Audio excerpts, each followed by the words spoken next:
Thank you. It's great to be here today, and I'm so excited to be able to introduce Jonathan Durr. Jonathan Durr has been South Asian Languages cataloger for the University of Wisconsin-Madison General Library System since 2014. He holds both a BA and an MA from Geography from Kent State University and an MA in Languages and Cultures of Asia from the University of Wisconsin-Madison. As a graduate student in Madison, he worked with South Asian materials as both student cataloger and in the conversion of older South Asian materials.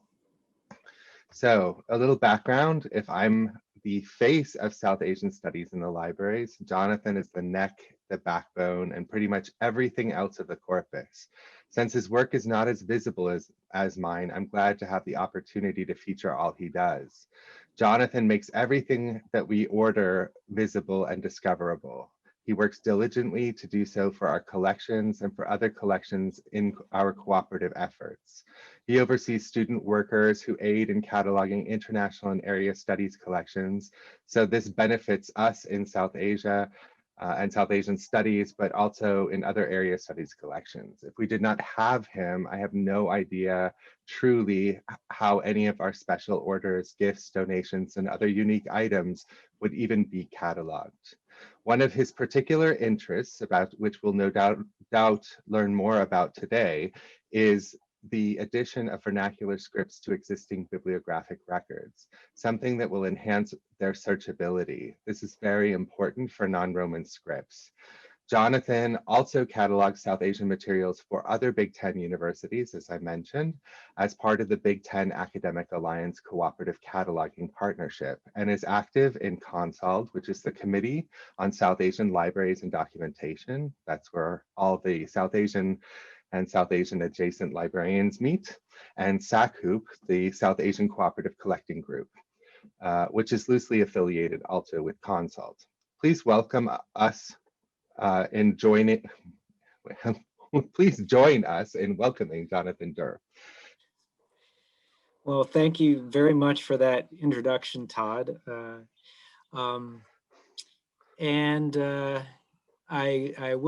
do have to say, it's really a pleasure to be asked by Sarah to give this lecture today. And it's been an absolute pleasure working with the South Asia Collection at the University of Wisconsin-Madison in one capacity or another since 1998. So I'm going to share my screen then. So like I said, thank you for inviting me. So my presentation today will focus specifically on the practice of South Asian language resource cataloging. And I'm saying resource rather than book because even though I work primarily with books, I want to be inclusive of all formats because we do things like DVDs, electronic collections, other formats, even old video cassettes, things like that. And I will primarily illustrate this practice with examples of bibliographic record editing that will highlight two of the main ideas that I bring out today. And although I could talk for probably hours on this subject, I will try to keep myself generally focused and confined to the allotted time. One thing I would like to mention, however, is that although South Asia encompasses many languages and literatures and many topics, it will be impossible for me to cover everything, all range of them in 1 hour. So I would have basically chosen some particular things to talk about that I have experienced in the past few years as a cataloger. And one thing I should mention is that cataloging South Asian materials can be a very challenging and a very necessary function for libraries. South Asia is extremely diverse in language and script. And not only that, South Asia puts out a lot of books. So I remember seeing once that in terms of English books, India publishes the 3rd largest number of English books. It could even be second. And while most of the resources we deal with at the library are in print, there are a number of growing electronic collections as well. So my first slide is, what is cataloging? And I thought of writing my own definition, but why write your own definition when there are plenty of definitions that are freely available out on the internet? This one specifically says cataloging, or library cataloging, is the process of creating and maintaining bibliographic and authority records in the library catalog, the database of books, serials, sound recordings, moving images, cartographic materials, computer files, e-resources that are owned by a library. The catalog may be in a tangible form, such as a card catalog, or an electronic form, such as an online public access catalog. We're going to be primarily talking about electronic today. The types of cataloging. The two main types of cataloging are descriptive cataloging, which is where the information for the record is taken directly from the resource itself, and it describes what the resource is. Subject cataloging is information inferred from the resource and translated into Library of Congress subject headings. We'll be talking a little more about subject headings as we go along here. And the subjects describe what the resource is about. And then there is a general division of cataloging activities. Many cataloging departments, including the one here at UW-Madison. It was from about 2001 until just a couple of years ago, or actually in 2019, I should say, was divided between original cataloging and copy cataloging. That division is in some ways still existent here at UW-Madison, but in practice, it's kind of starting to blur as functions get redistributed. Original cataloging is when there is actually no bibliographic record for a resource. Copy cataloging is when one or multiple bibliographic records exist. And I will go into a little more detail about that in a few slides from now. Some brief definitions. You will hear me talk a lot about OCLC as we go along. I'm sure most of you who are doing any kind of academic work know what OCLC is, but I'll just mention it anyway. OCLC stands for Online Computer Library Center. It is based in Dublin, Ohio, outside Columbus. It is a cooperative cataloging network. And along with the member libraries that it oversees, the Union Catalog worldcat.org. And most of you are probably very familiar with worldcat.org. OCLC is a subscription-based network, and with member institutions basically paying dues to belong. But member institutions also provide bibliographic records. So quite a large majority of the bibliographic records you will find in OCLC were done by member institutions, including ours, UW-Madison. Catalogers like myself use an OCLC application, which I won't show at all in this presentation, called Connection, and that's spelled with an X instead of a CT, so it's Connection, to input and edit bibliographic records. Cataloging standards. So these are the rules by which we do descriptive cataloging. For many years, from 1978 until updates ceased in 2005, we followed rules called AACR2, the Anglo-American Cataloging Rules Second Edition. But now, from 2010, when it was released, and then till 2013, when it became to be in practice by most university libraries, we now use RDA, Resource Description and Access. And I will talk a little bit more about RDA.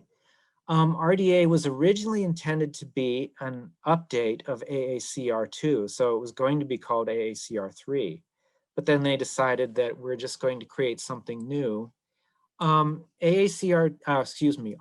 was based on a report that came out called the Functional Requirement for Bibliographic Records, or FRBR for short. It's specifically designed for the digital world. AACR2 was at a time when there were no electronic collections. So RDA is meant to be basically to open up a space for digital cataloging as well. It is also intended to be less Anglo-American centric than its predecessor. So it's supposed to be more international. And building relationships, describing relationships between specific resources and specific entities are the key of RDA. So between names, between works, between how those works are printed, published, or edited is one of the main goals of RDA. On to original versus copy cataloging. Original copy cataloging, as I've mentioned before, is where no bibliographic records exist. And as part of search strategies, for example, I always teach my students to search by title and author and any other access points to make sure that there is, in fact, a record. There are a lot of times where there is actually a record for a book, and it's basically hidden because there could be a misspelling, the author's name could be misspelled, or some other access point has some deficiency that prevents the searcher from the cataloger from finding it. So a very initial exhaustive search should be done to prevent duplicate records. When it is definitely proven that there is no record, that's when the cataloger performs both descriptive and subject cataloging on their own. Copy cataloging, however, is when there is a bibliographic record, and there could be multiple bibliographic records. And in many cases where those records exist, the cataloger has to determine the optimal record to use. And sometimes that can be very easy. Sometimes that can be very difficult. Not all records are created equal, and some have errors, some don't. Some have more holdings by other libraries, and those records could have problems. Some good records may not have any holdings on it. So it can be challenging in this area. So in that case, descriptive and subject cataloging are checked and, if necessary, edited for quality. Original cataloging generally takes longer than copy cataloging. You can definitely spend hours doing an original record for a book, and whereas in copy cataloging you could spend 5 minutes doing just processing a record and bringing it into your local catalog. Now I want to take a brief look at cataloging's past. So most of you are probably have experience with how we do things now, and how all you have to do is bring up, your university library's cataloging search on the web and just search for what you want. But I'm going to take us in a brief little look at South Asia cataloging past, or basically trying to fit information into a 3x5 card. So here are some examples: typewritten and handwritten script cards used in local catalogs. These blend both typewritten script and handwritten. So the one on the left, of course, is in Urdu, the one on the right in Telugu. And this one is Devanagari. If you'll notice there that this one is actually was actually created with a Devanagari typewriter. Now, I don't know if this was done. I do wonder, however, if this was done here at the UW-Madison, and if so, I'd really like to see the typewriter they did it on. I don't know if they did or not, but it was done using a Devanagari typewriter. Here are examples of cards. These cards are the ones that used to be stapled inside books that we got from LC India program. These were stapled inside the book when we were still getting books from the PL 480 program. So these cards would then be taken out of the book, and most of the times they would be adapted for use in our card catalogs, or the information could be reproduced on local cards. One thing I do want to mention is that some of the sources for our books in our collections and many of the collections around the country for South Asia, many of them came initially on the Library of Congress PL 480 program from the early 60s until the 80s and early 90s. This was later replaced by the South Asia Cooperative Acquisitions Program, or SACAP. They have 2 offices in New Delhi and Islamabad. The office in Pakistan is responsible for getting material from Afghanistan, Pakistan, and Iran. The office in New Delhi is responsible for getting materials from India, Sri Lanka, Nepal, Bangladesh, and Burma as well, I think in some cases. And here, whoops, excuse me, I kind of went a little bit too far there. And here are some Library of Congress produced cards. The one on the left is a Telugu language card. And if you'll notice, the one thing about that card is the script is actually printed in there. And this was printed for the Library of Congress and also sent to other libraries as well, with our local call number typed in the margin. The one on the right is actually a locally produced card created through OCLC connection, where we could actually produce these in-house if we had to.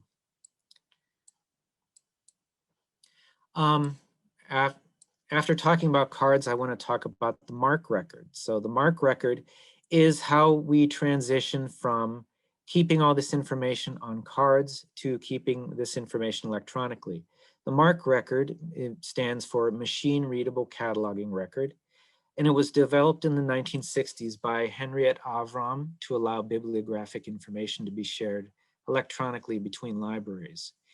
Each MARC record consists of fields numbered 001 to 999. Fields above 008 are divided into subfields using a letter or a number. And catalogers are no longer confined to the space limitations of a 3x5 card. I think that's the one nice thing about the MARC record. You will be seeing examples of this right now. So here is an example of a MARC record. First of all, one thing I do want to emphasize about these bibliographic records I'll be showing you here is there are some fields called fixed fields that appear at the top of these. I kind of cut those off in order to save space on the presentation. Plus, they weren't really necessary because I'm going to be mainly showing you the numbered fields of the record. Whoops, excuse me. So this is the part of the MARC record that shows what is descriptive cataloging. The descriptive cataloging is that information that is taken directly from the book, and you can see that it encompasses things like the author, the title, the editor, the publisher, and the physical description of the book. Oops. Okay. These are the parts of the MARC record that cover that are subject cataloging. This the subjects are numbered in the 600s. You'll see they mostly fall at the bottom. They are either the 600, the 610, the 650, or the 655. So they basically are at the bottom of the record. And then I've also highlighted those fields in the top of the record that are dependent upon what the subjects actually are. So that is the LC call number is the main one. Regarding MARC records in South Asian languages, although MARC records did appear in the late 60s and early 70s, most of the records in South Asian languages were not electronically available until the later 1970s and even into the 2000s. So around the country, starting, I don't know exactly for a lot of libraries, but ours started in the mid-90s. Retrospective conversion projects were begun at libraries, and many of them had large South Asia language collections. and they were entered into, their information was entered into OCLC based on card catalogs. Some of these were actually entered in directly into OCLC from the cards. These are Library of Congress cards that had never been electronically converted, so a lot of this information was brand new. The University of Wisconsin-Madison South Asia collection was not completely in the electronic catalog until about 2005. So in that intermediate time, from the 1990s, even until 2005, if you wanted to find a lot of our South Asian material, you actually had to go to the card catalog when we still actually had card catalogs. As an example, that card that I showed previously, the one that was in Sanskrit, it was from a 1930 edition of the Ramayana. That particular card was not entered into OCLC until 1996 by UCLA. So there was a significant gap between when that book was produced and when it was finally available for searching. And much of these records that were done through retrospective conversion, a lot of them were created without actually looking at the book itself. Many of them, and I know this from personal experience because when I worked as part of our retro program, I was basically told, do not look at the book, just look at the card, bring the record in, and we'll just go with what we find. So the biggest problem with that is cataloging errors in those cards may have been carried into electronic form. So I want to highlight my talk today. I had to kind of lay the groundwork on cataloging at first. But to highlight my talk, I want to look at the South Asia Cooperative Collection Development Workshop's statement on cataloging and metadata. And I'm going to basically focus on the first 2 points that this statement today and kind of explore the points I'm making through those 2 statements. The first one is discovery. Discovery is essential to shared collections. We cannot effectively develop distributed collections without an awareness of item level content of those collections. The second is description. Description is essential to academic inquiry as 21st century researchers increasingly locate materials at a distance and request them from multiple holding locations. Full and rich description enables clarity and efficiency in the research process. I put these 2, you can read these at your leisure if you like. I put these 2 in there because I really want to convey the importance that cataloging has when it comes to any kind of bibliographic resource. Catalogers are in many ways the ones who, as it says here, they allow area access and naming, and they analyze content for aboutness. And the second point there, catalogers should be careful not to contribute to misuse or distortion of information through inaccurate, careless, or minimal cataloging, and they should report and correct errors in shared databases. One of the OCLC's policies regarding record editing, and I'm going to be talking a lot more about editing records today rather than creating them from scratch. One of their main policies is, just as in medicine, they say, first do no harm. So highlighting these points, description and discovery. So I came up with these 4 bullet points that I want to use that I will illustrate with examples. So text in South Asian languages should be entered in correct transliterated form with the vernacular script entered in parallel fields as found in the resource. And you'll see what I mean by parallel fields as we go along. Library of Congress subject headings assigned should accurately provide full and rich description, taking that text from the statement itself, of the research which assures discovery. Call numbers should unite resources of similar subject. Creators or contributors to a resource should be acknowledged within the bibliographic record when necessary and in their proper authorized form. Resources should be dated accurately with indigenous dates included if present. Regarding accuracy in text. So Transcribe the information from the title page exactly as it appears. And all transliteration of South Asian languages should conform to ALA-LC romanization tables. And most of you may know, but in case you don't, I would strongly encourage anyone who's doing any kind of academic work on South Asia or with South Asian languages, it would definitely be beneficial to learn the ALA-LC romanization tables for the languages that you use. There are some, however, inconsistencies with transliterating Urdu due to the omission of vowels in Urdu script. And as a result, I've seen some Urdu words transliterated seemingly many different ways, in some cases 4 or 5 different ways. In terms of script, in about 2017, OCLC Connection finally allowed the use of Unicode script in bibliographic records. Until that time, you could not use it. I tried several times and it always gave me error messages telling me that you can't use that. So the script should be entered exactly as it appears in the resource, parallel to any field with transliterated script. And script is searchable with most library catalogs. I was actually recently contacted by a cataloger at the British Library who inquired about whether or not Bengali text would be searchable in the catalog. And I actually sent him some examples that I did last year, where we have a professor in the who works at the UW Carbone Cancer Center, who is also a Bengali poet.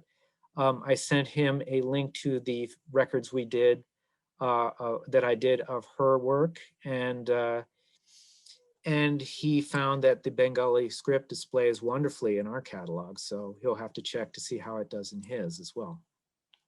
So here is an example of a record that I have here that I want to illustrate. So this is a record that, this is a book that I got from the University of Chicago as one of my cataloging projects for them. So I know initially what this book is, but I need to find a record for it. So my initial search shows that this record here is the same book, but there are problems with it. If you'll notice in the record, you'll see there's share my laser pointer here. You'll notice here this 510 field. The 510 field shows that this record was actually created from a surrogate. It wasn't created from the book in hand. It was created from a book of other books. So this record, this excerpt here, this bit right here shows where they're getting their information to create that record from. So this record does have a lot of missing information. There are no language codes for the original language and the language of translation. There's no call number. The name form is old. The title information is incomplete, and there are no subject headings. So this record definitely needs work. So this is what I eventually did to it. I improved all those things that I mentioned before. And if you'll take a look at this record here, you'll notice that there are 2 lines for the 245 and the 100 and the 490. You will notice that those records, those lines, those fields are linked by 2 lines next to them. And you'll notice that this is what we call parallel fields. The field with text and the field with transliterated text are basically joined together and stay together. And the script is always on top, is always displayed on top. So creators and contributors. So determining the individual involved or creating or contributing to a resource. This is where the cataloger has to turn to the Library of Congress name authority file. And this is actually open to the public. Anybody can search it if you follow that link that I've indicated on the screen. There is also the virtual international authority file, which is basically a site that is created by OCLC, which joins together many library systems from around the world. It joins together their authority files as well. And where names show up as being similar, additional research may be needed to identify the correct person. And I'm going to give you a for instance on that. Although this book right here is not in South Asian languages, it is a book about on Hindi, Urdu. It is a book produced by the Center for South Asia here. This book was authored by Virendra Singh, who for many years is involved in the Sasli Hindi language program. But in 2017, his daughter sent an email to the library. That email bounced around a bit, eventually landed with me, that his book was not giving him proper credit. It was actually being given to a Hindi author, also named Virendra Singh, but that author's name is spelled as it is transliterated, not as it sounds.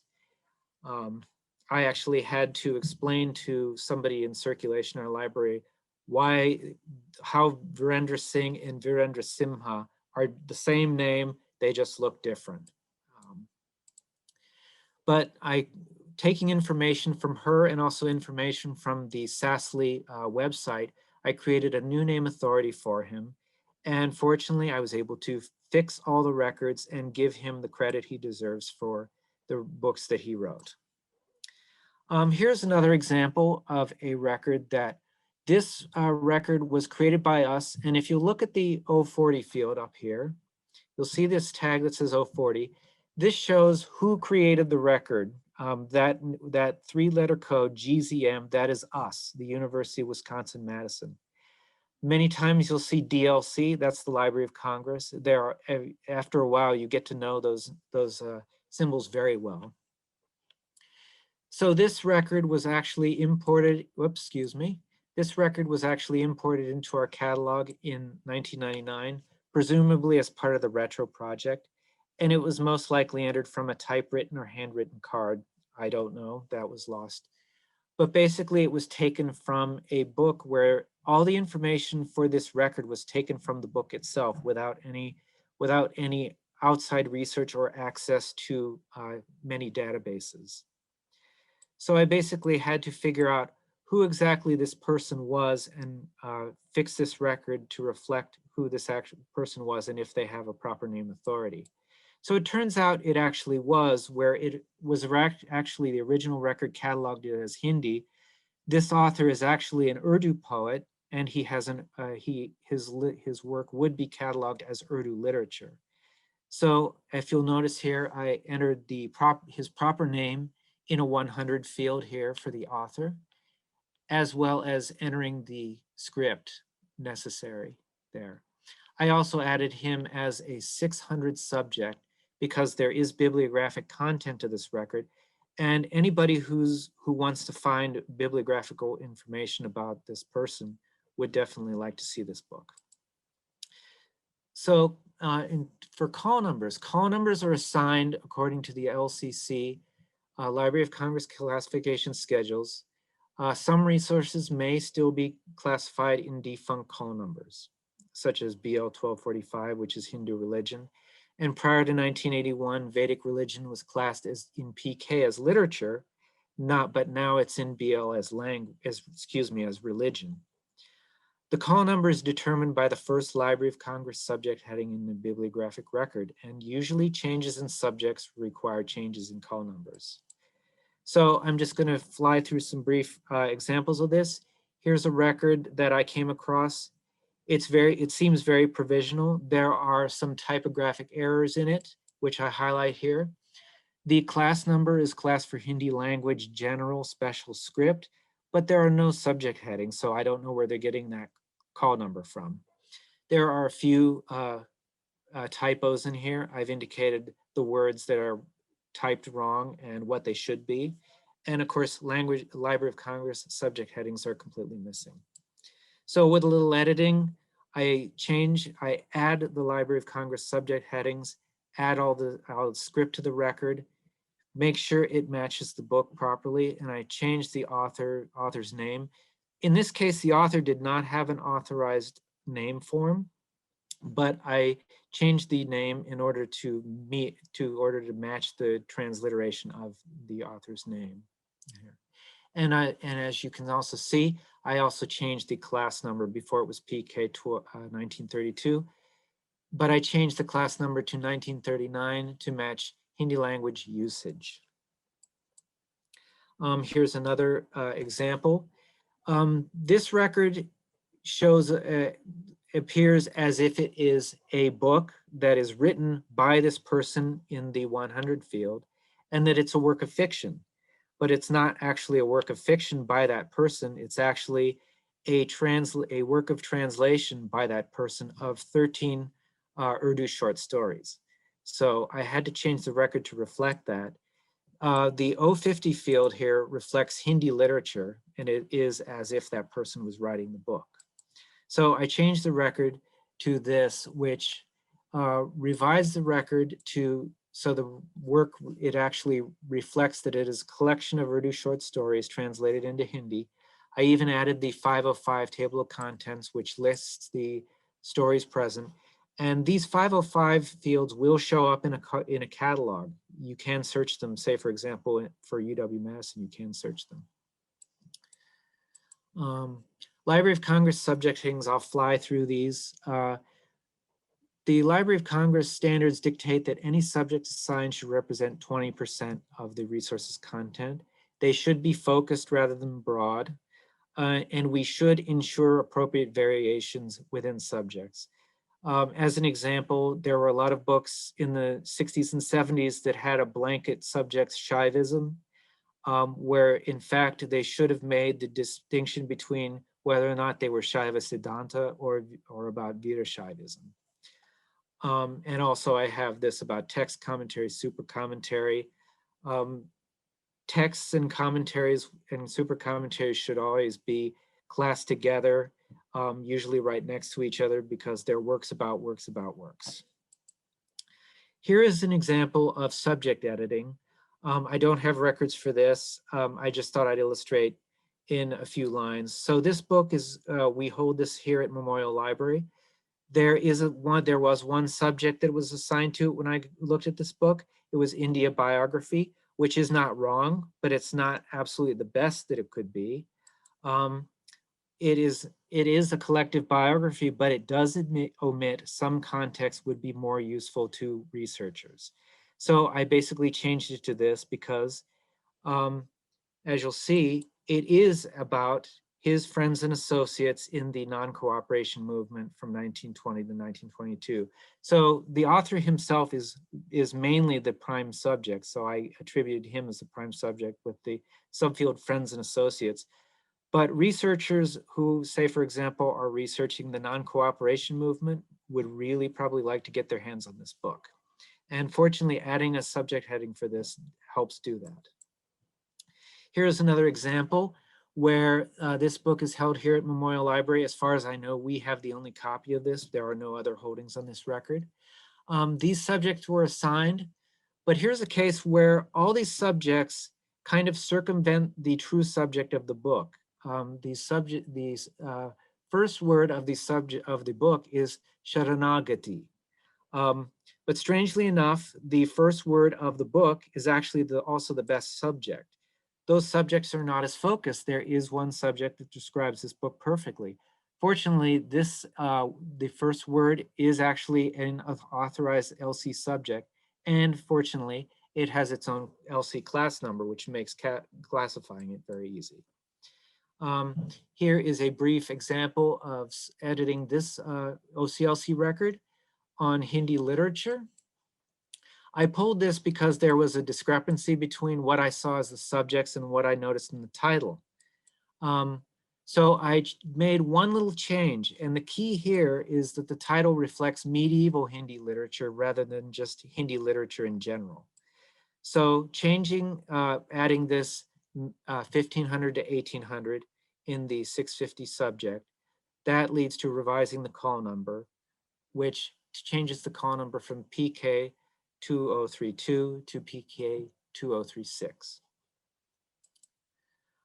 Just kind of round this off with subjects. So description does lead to discovery. Subject assigned should be focused and should accurately describe the resource. Resources can effectively hide or be hidden when LC subjects are too general, where the cataloger overlooks significant themes in the resource, and academic inquiry benefits when resources can be discovered. Geographic location, this is just another part of subjects. Geographic subjects should reflect current boundaries and reflect the lowest order administrative divisions or populated place covered by the resource. These are a few examples of how geographic subjects should cover current boundaries. So if you have a book about the old Northwest Frontier Province in colonial India, and if you search that in the authority file, it will tell you you cannot use this as a subject. You must classify it as Khyber Pakhtunkhwa in Pakistan, or East Bengal as part of Pakistan, or the old East Pakistan prior to 1972. That should be cataloged as Bangladesh. Here's an example of that in action. So this book is in Malayalam, and I changed the subject because although the original work here, and I'll go back to that, the original 650 place that was added to it was for Kerala. But when I looked actually through the book, the focus of the book was specifically on one district in Kerala. So I changed the bibliographic record to reflect that district alone.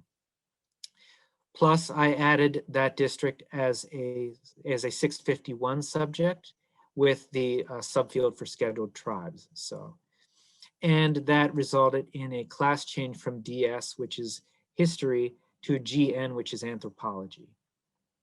And as you'll notice here, I also added the Malayalam script as well.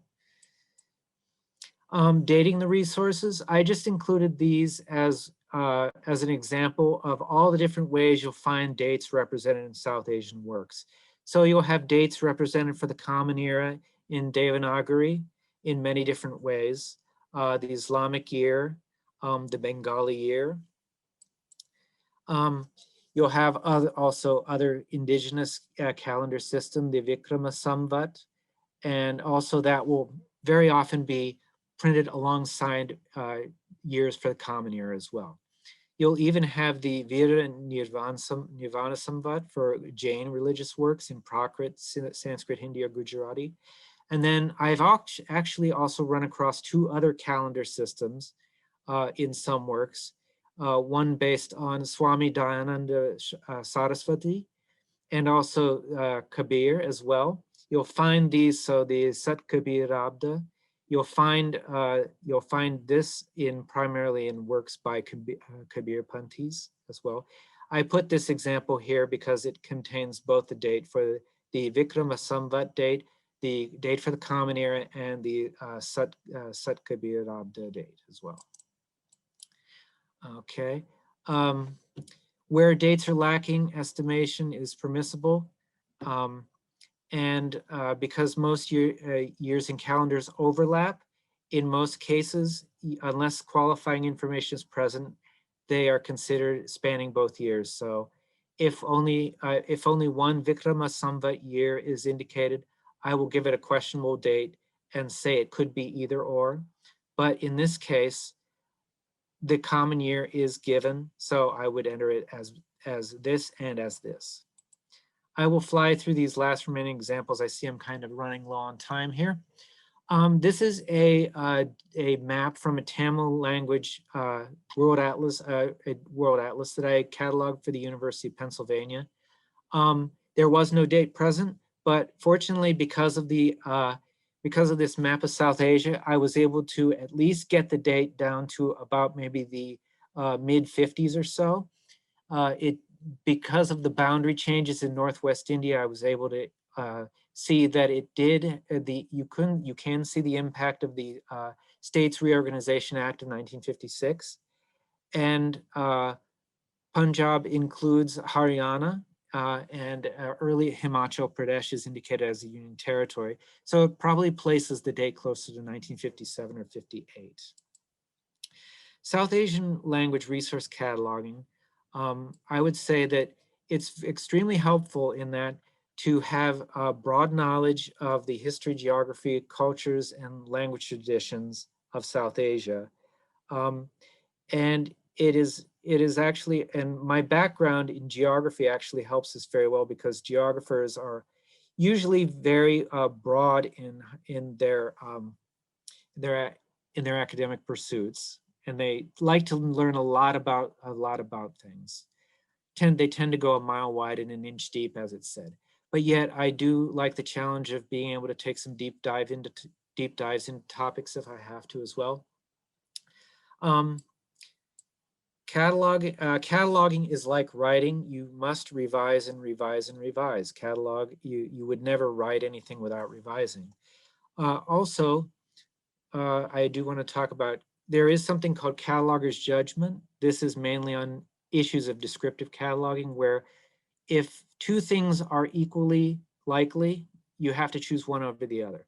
But then again, you make a decision, but then there are also errors. So sometimes catalog errors can be made to be as if they are cataloger's judgment, but sometimes information is exactly incorrect as well. First looks can be deceiving as well. I want to give an example here of a record that actually, when you look at it, when I looked at it the first time, it kind of puzzled me as well. So this is a record that I looked at the first time, and I realized it needed some major changes. It looked as if it was in Sanskrit, but it had Gujarati in the book. But then I realized that the book actually, even though it was in Devanagari script on the cover, it was actually Gujarati written in Devanagari script. So it wasn't actually in Hindi. The original record did not have an author listed, so I actually added the author there. And I also had to revise the subject, because the initial record, the subjects were kind of misunderstood, so I had to change that as well. And as you'll notice, I added the text there and a complete 520 summary here. The 520 summary provides the user with a good description of what the resource actually is. I'm going to turn now from actual cataloging to cooperative cataloging. And this has been a trend that has opened up in the last few years.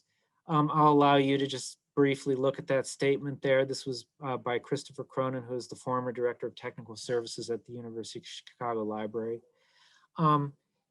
No library can have people who know every language and be able to catalog in every format. So when basically shared cataloging between libraries takes advantage of varying strengths between all libraries and benefits all the partners in the cooperative.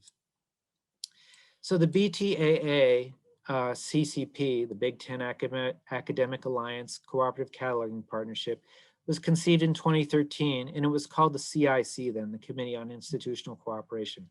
And it began a pilot program in April 2014 for 1 year with a few participants. They're listed there.